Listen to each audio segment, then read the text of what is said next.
ఓం శ్రీ గురుభ్యో నమ. హరి ఓం శ్రీ మహాగణాధిపతియే నమ. శ్రీ సమర్థ సద్గురు శ్రీ గురు దత్తాత్రేయ స్వామినే నమ. జై గురుదేవదత్త.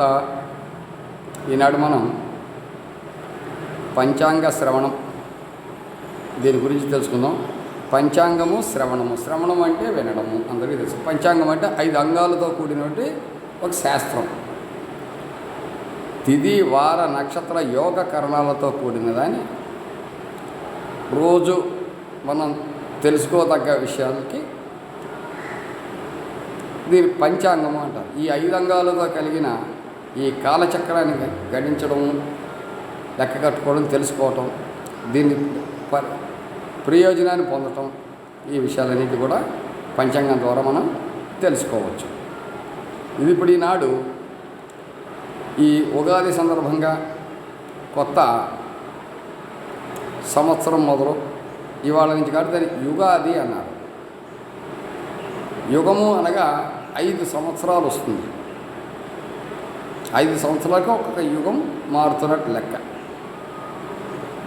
అందులో అది మొదటి రోజు కాబట్టి దీన్ని ఉగాది అని చెప్పని చెప్పుకున్నాం.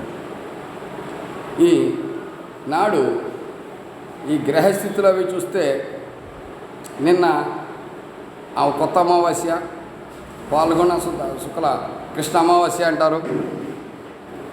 ఈ అమావాస్య నాడు చూసాం ఇంచుమించుగా ఏంటి భూకంపాలు మొదలైపోయాయి ఈ గ్రహస్థితి మూలాన్ని. ఎందుకంటే గ్రహాలన్నీ మీనరాశిలో కలవటం, అది జలరాశి అవ్వటం, అందులో ఈ శని రాహులు కలిసి ఉండడం. ఇది సాధారణంగాను శని రాహుతోటి కానీ కేతువుతోటి కానీ కలిసిన, గురువు రాహుతో కానీ కేతుతో కానీ కలిసిన సాధారణంగా ఏ సంవత్సరానికి వస్తుందో ఆ సంవత్సరం మాత్రం కొన్ని విపరీతాలు ఎప్పుడు జరుగుతూ ఉంటాయి. సహజం అది. అంటే అది స్టార్టింగ్ నుంచే ఏదో మయన్మారు ఆ చుట్టుపక్కలంతా భూకంపం రావడం, చాలామంది జనాలు నష్టపోవడం జరిగింది. ఎందుకంటే గ్రహస్ఫోటమి ఎప్పుడు కూడా మంచిది కాదు. దేశానికి విపత్తులు సూచిస్తూ ఉంటుంది. ఎప్పుడు గ్రహాలన్నీ కలిసినప్పుడు, ఏకరాశి స్థితిగతులు అయినప్పుడు ఇలాంటివి. ఇప్పుడు విశ్వావసు నామ సంవత్సరంలో మనం అడుగుపెట్టాం. ఇదే బార్హస్పత్యమానం ప్రకారం పింగళ నామ సంవత్సరం అంటారు. ఈ సంవత్సరంలో గ్రహస్థితులు ఎలా ఉన్నాయి, ఏ రాశి వారికి ఏమి జరుగుతుంది, ఎలా ఉన్నాయి అన్నది మనం చూసుకోవచ్చు. ఇందులో మొట్టమొదటి రాశి మేషం. మేషరాశి వాళ్ళకి ఈనాటి పరిస్థితి వ్యయంలో అంటే శని మొదలు పెట్టిన మూలాన్ని ఏలినాటి శని అంటారు. 7.5 ఏళ్ళు ఇంచుమించుగా ఉంటుంది. ఈ శని ప్రభావం చేత సాధారణంగా శని ఏ రాశి వారికైనా సరే ద్వాదశ జన్మరాశుల్లో సంచరించేటప్పుడు సాధారణంగా ఏమి జరుగుతున్నాయి అంటే ఆ సంచారంలో దాని యొక్క ఎఫెక్ట్ బాగా పడుతుంది. దాని ప్రభావం పడినప్పుడు దాని ప్రభావం ఎలా ఉంటుందంటే స్థానభ్రంశం, ప్రాణ సంకటం, ప్రాణం తీయడు, ప్రాణం పోదు, సంకటంలో పడతారు, ధన నష్టం, విపరీతమైన ధనం ఖర్చు అయిపోతూ ఉంటుంది. అంచేత ఈ వచ్చినప్పుడు సాధారణంగాను దైవానుగ్రహం చేత బయటపడే అవకాశం ఉంది. అంచేత మనం ఏం చేస్తాం, సాధారణంగాను ఏదో గ్రహశాంతులని, లేకపోతే పూజలని, పునస్కారాలని, ఏవో దానాలని చేస్తాం. ఎందుకు? దానం చాలా మంచిది.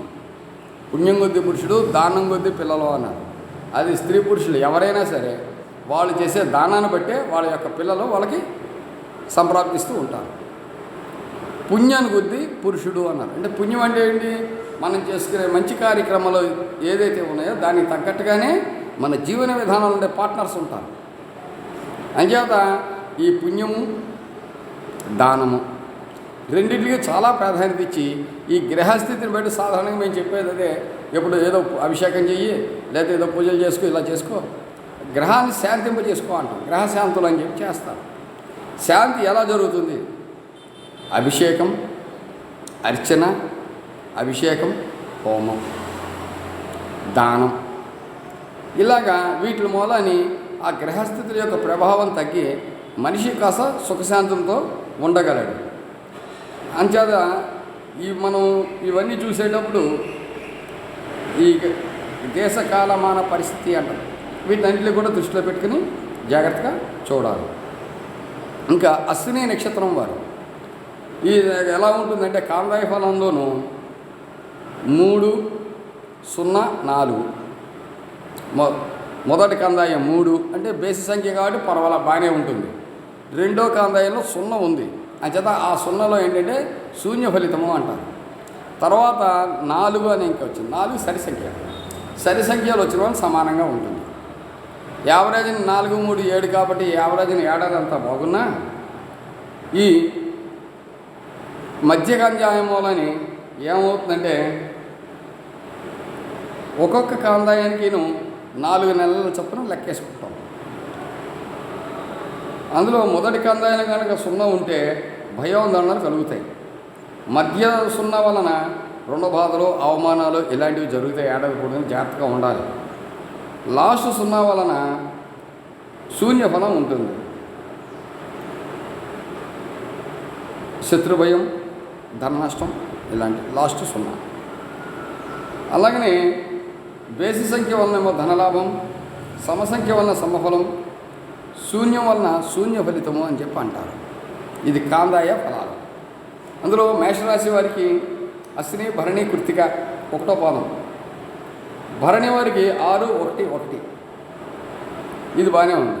యావరేజ్ని సమసంఖ్య అంటే ముందర 4 నెలలు ఏదో సమానంగా వెళ్ళినా రెండో 4 నెలలు తర్వాత 4 నెలలు 1, 1 బేసి సంఖ్య కాబట్టి ఫలితాలు బాగుంటాయి, కొద్దిగా మంచిగానే ఉంటుంది. తర్వాత కృత్తిక 1వ పాదం, తర్వాత 3 పాదాలు అంటే వృషభ రాశి వీళ్ళకి 1, 2, 3 మంచి బాగుంది. 1, 2, 3, 3, 6 సమసంఖ్య అయినప్పటికీ 1, 3 అంటే ముందర 4 ఆఖరి 4 నెలలు చాలా బాగుంటుంది, మధ్యలో సమంగా ఉంటుంది. యావరేజ్ని అంటే సరాసరి చూసుకుంటే ఏడాది పొడుగునా బాగానే ఉంటుంది. వీళ్ళకి 0 లేదు కాబట్టి, అంటే భరణి వాళ్ళకి 0 లేదు, కృత్తిక వాళ్ళకి 0 లేదు.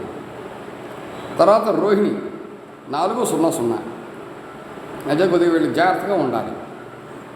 అలాగనే మేషరాశికి ఆదాయం 2, ఖర్చు 14 ఉంది. ఇది నేను చాలామందికి చాలా సూచనలు ఇచ్చాను, మీకు తెలుసు ఎలా చేసామన్నది. ఈ ఆదాయం 2, ఖర్చు 14 అన్నప్పుడు మీరు ఇంట్లో కూర్చున్నా కూడా ఖర్చులు వెళ్ళిపోతూ ఉంటాయి తప్ప ఖర్చులు ఆగవు. ఇలాంటి పరిస్థితుల్లో ఏం చేయాలంటే ఒక రెమెడీ ఏంటంటే చిన్నది, మీకు చేతనైనంతలో కనీసం ఏదో ఒకటి కొనుగోలు చేసుకోండి. అప్పులు ఎక్కువే అవుతాయి ఈ ఏడాది, అప్పు చేయాల్సిన అవసరమే ఉంటుంది, తప్పదు. మేషరాశి వారికి ఆ ధన నష్ట యోగం ఉంది, అన్నీ ఉన్నాయి. ఇలాంటప్పుడు సాధారణంగాను ఖర్చు ఎక్కువ ఉంది కాబట్టి భూగృహాల మీద కనుక ఖర్చు పెట్టి అప్పో చేసి కొద్దిగా పదిగపరుచుకోగలిగితే ఏడాది చివరికి వచ్చేటప్పటికి ఈ ఫలితం ఇలాగ ఉంటుంది. కాబట్టి తర్వాత నెమ్మదిగా ఈ అప్పులు తీరతాయి అనేవి కాపురం చేయవు, ఇవి మిగిలే అవకాశం ఉంది చాలామందికి. అంచేత ఇలాంటప్పుడే ఏదో వస్తువులు కొనుక్కోవడం లేకపోతే ఇల్లు కట్టుకోవడం ఇలాంటివి చేయండి అని చెప్తాను. కొంత అప్పు అవుతుంది, ఇల్లు ఏర్పడింది, అప్పుడు అప్పులు నెమ్మదిగా తీరుస్తారో తీర్చలేకపోయారు, అప్పుడు ఏమవుతుంది పరిస్థితి, ఇల్లు ఉండిపోయిందిగా, కొద్దిగా కష్టపడతాం. ఎందుకంటే కష్టం అన్నది తప్పదు, ఎందుకంటే ఆదాయం ఖర్చులు ఎక్కువ ఉన్నప్పుడు కొద్దిగా మనిషి ఆందోళనలు కూడా పడతారు, మానసిక ఆందోళనలు కూడా వస్తాయి. జాగ్రత్తగా ఉండాలి. రాజపూజ్యం 5, అవమానం 7 ఇది మేషరాశి వారికి. ఇంకా వృషభ రాశి ఆదాయం 11, ఖర్చు 5 అంచేత వీళ్ళంటి వాళ్ళు ఇది మనం ఏం రాజపూజ్యం 1, అవమానం 3. జాగ్రత్తగా 10 మందిలో వెళుతున్నప్పుడు మనం పక్క వాళ్ళతో మాట్లాడేప్పుడు జాగ్రత్తగా వ్యవహరించుకోవడం మంచిది. ఎందుకంటే అవమానం ఎక్కువ ఉంది, రాజపూజ్యం తక్కువ ఉంది అంచేత. ఇంకా మృగశిర 7, 1, 2 ఇది కందాయం బాగానే ఉంది. పునర్వసు ఆరుద్ర 2, 2, 4 ఇది బాగానే ఉంది. పునర్వసు 0, 1, 3 పుష్యమి 0, 1, 3 పునర్వసు 5, 0, 1 ఇది బాగానే ఉంది. ఇంకా ఆశ్లేష 3, 2, 0 ఇది కూడా యావరేజ్ని బాగానే ఉంది. మఖ 6, 0, 2 పుబ్బ 1, 1, 4 ఉత్తర 4, 2, 1 అంచేత వీళ్ళకి ఎలా ఉంటుందంటే ఇంకా మిథున రాశి ఆదాయం 14, ఖర్చు 2 రాజపూజ్యం 4, అవమానం 3. ఎందుకంటే ఆదాయాలు ఉన్నాయి, ఖర్చు తక్కువ ఉన్నాయి కాబట్టి జాగ్రత్తగా వాళ్ళు అప్పులు ఉంటే అవన్నీ కూడా తీరిపోయి ఇంకా ఆదాయంలోనే పడతారు. అందుకే ఇది అప్పులు తీర్చుకునే వీళ్ళకి అవకాశం ఉంది కాబట్టి సాధారణంగాను ఈ ఆదాయం ఖర్చు తక్కువ ఎక్కువ ఉండి ఖర్చు తక్కువ ఉన్నవాళ్ళు అప్పులు తీరిపోతాయి. అంటే రుణాలు తీర్చుకునే పద్ధతిలో వెళితే వీళ్ళకి ఆదాయం ఎలాగ వస్తూనే ఉంటుంది, అంటే యావరేజ్ సరిపోతుంది. అలాంటప్పుడు ఆ ఖర్చు తక్కువ ఉన్న సంవత్సరంలో కొనుక్కున్న అప్పులు కూడా ఇలాంటి టైంలో వచ్చి తీరిపోతాయి. అప్పుడు వీళ్ళకి తెరిపిన పడతారు. ఇది నేను సజెషన్ ఇస్తూ ఉంటాను ఎప్పుడు, ఇలా చేసుకోండి. రాజపూజ్యం 4, అవమానం 3. ఇంకా కర్కాటక రాశి వారు పునర్వసు, పుష్యమి, ఆశ్లేష నక్షత్రం. ఆదాయం 8, ఖర్చు 2. రాజపూజ్యం 7, అవమానం 3. ఇది కొద్దిగా చాలా బాగుంది పునర్వసు నక్షత్రం వారు, ఈ కర్కాటక రాశి వారికి. ఎందుకంటే భాగ్యంలో ఎన్ని గ్రహాలు ఉన్నప్పటికీ రాహు చేత ఆ పరిస్థితి చేత అంతా కూడా ఉపకారంగా ఉంటుంది. తర్వాత సింహరాశి. ఆదాయం 11, ఖర్చు 11, సమానంగా ఉంది. ఏడాది ఏమీ చూసుకోకలేదు. రాజపూజ్యం 3, అవమానం 5. అంచేత పాత బాకీలన్నీ తీరి కాస్త సుఖంగా తెరిపిని పడతారు. అంతవరకు అవకాశం ఉంది ఈ సింహరాశి వారికి. ఇంకా కన్యారాశి. ఆదాయం 14, వ్యయం 2. ఇది కూడా అంతే, అప్పులు తీర్చుకుంటూ కూర్చుంటే చాలా శుభ్రంగా అప్పులు తీరిపోతాయి ఏడాది. రాజపూజ్యం 6, అవమానం 6, సమానంగా ఉంది. అంటే పూజ్యత ఎంత ఉందో అవమానం ఉంటుంది. ఎందుకంటే మనకి అడిగేవాళ్ళు పీకుతారో లేకపోతే మనం వెళ్తుంటే మనకి కొన్ని ఆటంకాలు అనేవి ఉన్నాయి. ఎందుకంటే సత్వంలో శని రాహుల ప్రభావం ఉంది అని చెప్పి కొద్దిగా జాగ్రత్తగా ఉండాలి కన్యారాశి వారు.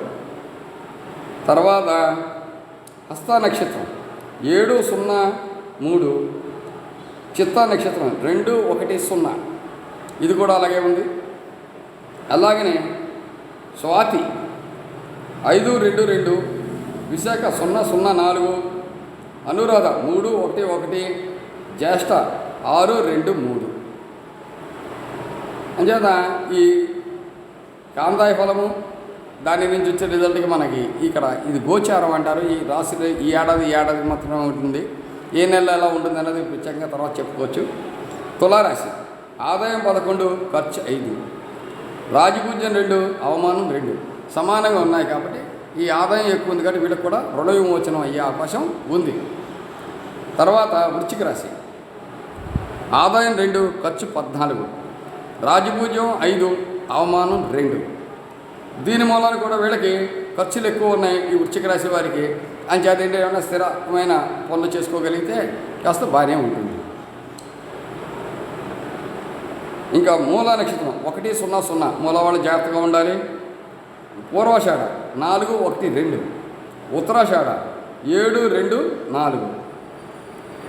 తర్వాత శ్రవణం 2, 0, 1. ధనిష్ట 5, 1, 2. శతభిషం 0, 2, 0.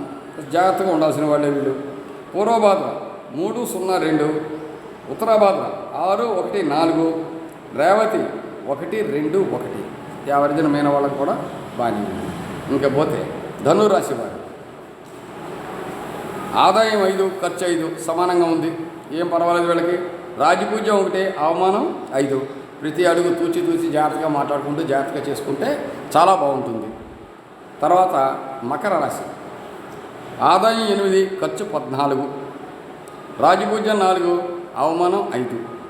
అంటే వీరికి కూడా ఖర్చులు ఎక్కువ ఉన్నాయి, ఆదాయాలు తక్కువ ఉన్నాయి. అంటే కాస్త జాగ్రత్తగా ఉంటే మంచిది. అంచేతనే ఖర్చు ఎలాగా తప్పదు ఇంట్లో కూర్చున్న అవుతుంది. మీకు దాన్ని ఎవరు ఏం చేయలేరు. యావరేజ్ అని చూస్తాం కాబట్టి అప్పుడు ఏంటంటే చెప్పిన స్థిరాస్తులు పెంచుకునే అవకాశం చేసుకోవడం మంచిది. అదనమాట.